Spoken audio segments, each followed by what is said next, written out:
All right, good evening. My name is Daniel Cook. This is my video presentation for the research methods class. So I've done this video already, except actually twice, just now. The first time I did it, I didn't push the button and I wasn't recording, so I did the whole little speech and spiel, and it didn't record. And then the second time I did it, but then my phone that I'm using said that I didn't have enough space on my phone, and then it just didn't save it. So I just went through and deleted useless videos and pictures and apps and stuff, so I should be good now. All right. So I don't have very much experience doing academic presentations outside of like presenting a class project or something, or like a school project. Hey girls, I'm making a video for my class, so I need you guys to go back upstairs. If you're gonna come down here, I need you to be a little quiet, all right? I have 6 kids, so some of them aren't in bed, so bear with me, please. So I don't have that much experience with academic presentations or like scholarly presentations. I've never been, presenting, like my research information in front of a bunch of like academic peers and stuff. I've only ever seen that in the movies. Dang, I need to do some cardio. But so, and bear with me. Like my phone, I'm using my phone. My camera's over here. I tend to look at myself, so it doesn't look like I'm looking at you, the audience, and I got some notes that I typed up to keep myself on track. I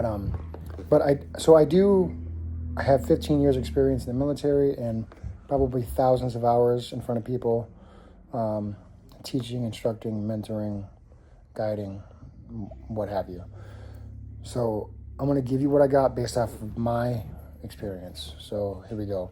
So when I go and I present some information, I like to try to be a subject matter expert on it, or at least I want to come off as a subject matter expert on whatever it is. I want to be able to talk endlessly about whatever, anything that has to do with the subject. So I try to, I do some self-development prior to. I really want to know what I'm talking about, and so there's that. That's like before the presentation even starts. When I go to do the presentation, I'll usually introduce myself, even if the audience knows who I am, like they've known me for years or whatever. All right, I'm Daniel Cook. I'm doing this presentation on this topic. I'll be teaching this class on this topic for this reason, whatever. I still introduce myself. I don't know why. It's a form of habit. But when I introduce myself to people I'm teaching in class to people that don't know me, I'll still introduce myself, and I'll also provide like some background about myself to like talk on why I have the authority or whatever to be teaching them on the subject. I'll kind of get in my experience a little bit.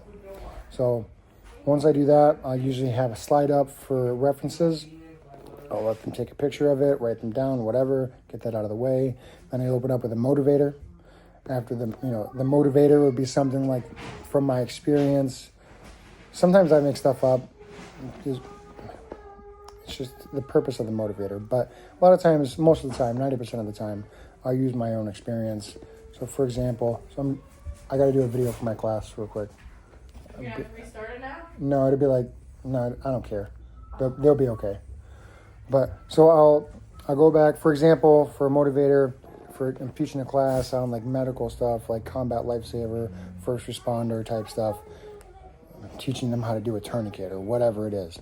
I'll go back and I'll be like, yeah, this military operation and combat, this happened, and I had to, run over there and do the tourniquet, and all this, and then, I'll go through this elaborate story. Maybe it take 5 minutes to do it, and I'll be like, and that's why you need to pay attention to what I'm about to teach you, because you could be in that situation and save someone's life, or they could die because you suck, because you didn't pay attention to this class. And then they're like locked in, all right? So So, and then, like just like I'm kind of doing now, I'll use some humor in my class, or in my presentation, and and to keep it light, if I'm too much of, for lack of better words, if I'm too much of an asshole, then I'm just going to lose the audience. If I try to keep it light, I'll keep them engaged. They tend to get more feedback and like get more attention from them. I get better feedback from the audience. Excuse me. Let's see. So, and my sense of humor is kind of dry, so it's usually appropriate for like a classroom setting. It keeps it under control. So after I do the motivator, then I'll dive into the class. I'll dive into the material, and I'm not just gonna like read from the slides. I'll go, like I have like notes here, but I'm kind of just looking just for reference. I'll have the slideshow behind me or something. I do use PowerPoint. Sometimes I'll just go right off the reference, and I'll have that up there, and I'll just use that as talking points. But most of the time I'll use PowerPoints, for like a visual aid, or like maybe like a motivator video or something or whatever.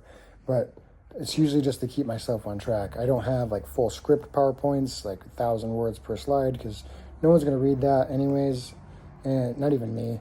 And I'll just lose the audience, so I just use a few little bullet points, and I'll just look back to reference it, keep myself on track, and like make sure I'm on the right slide with the clicker. And then, I'll keep them engaged. I'll be talking to them and asking them questions, letting them provide like immediate feedback. I'll ask, if they have a question, I'll let them ask it immediately, because that's when it's the most relevant to them and the time. I never say hold all your questions to the end. I don't know why people do that. It's just not my style. And when I'm teaching a class specifically, like I try to not talk fast. I'm kind of talking fast right now. Maybe I feel like I'm talking a little quick. But when I'm teaching a class, I usually try to slow down my speech, because when you're talking to somebody, teaching them a class, or just having a conversation with somebody, and you speak fast, subconsciously to your audience or to the person you're having a conversation with, they're going to think that you're going to lose their attention fast, so you're trying to get everything you have to say out right now. And when you do that, you end up losing their attention faster anyways. So what I do is I'll try to slow down my speech. I'll talk a little bit louder than I think I need to, and a little bit slower than I think I need to. And that subconsciously makes them think that I know that I'm going to keep their attention, and like I know what I have to say is important. And subconsciously that makes the listener pay attention more. And it makes me sound more confident. At least I think so. But let's see. So I'll go through and I'll present the material, keep it engaging, keep it light, informative, whatnot. I definitely don't read off the slides, like I said, because I want to seem like the subject matter expert, because the more they think that I know about the subject, the more they're going to pay attention. If my back's to them and I'm just reading off the slides and I'm just reading from a script, they're going to be like, this guy doesn't know what he's talking about. So I hate doing that. I never do that. Honestly, let's see. After I go through all my material, I'll answer questions. Then I'll usually do like a practical exercise. I'll do like a hands-on portion, whatever it is, because that's where people, I feel like, really learn. You introduce the material, now do it. Like, here's how to put on a tourniquet, now do it. Otherwise, they're going to walk out having been presented the information. Some people can learn by being told how to do something. I feel like a lot of people learn best hands-on. So I'll always have a hands-on portion of the class if it's possible.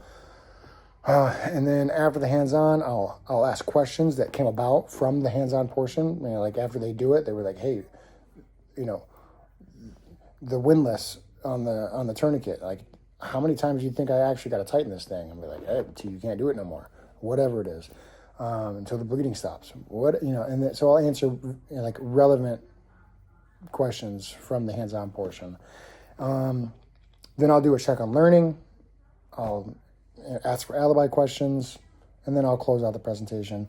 Honestly, my biggest challenge when I'm in front of people and I'm teaching in class is rambling on and going off on tangents, because I really like teaching people, and I'll just talk forever on stuff. I know this video is supposed to be 4 to 7 minutes. I'm at 10:30 right now. I can just talk forever when teaching stuff. I feel like I'm teaching you guys right now how to teach a class. Like I said, thousands of hours in front of people, instructing and stuff. So I'll try to close out here in a second. Let's see, but I'll leave that part out. I don't think it's really relevant, and I'm over time already. But yeah, that's pretty much it. Any questions? I'm sure you guys will. Any questions, comments, gripes, complaints? I'm sure you guys will let me know. All right, have a good one.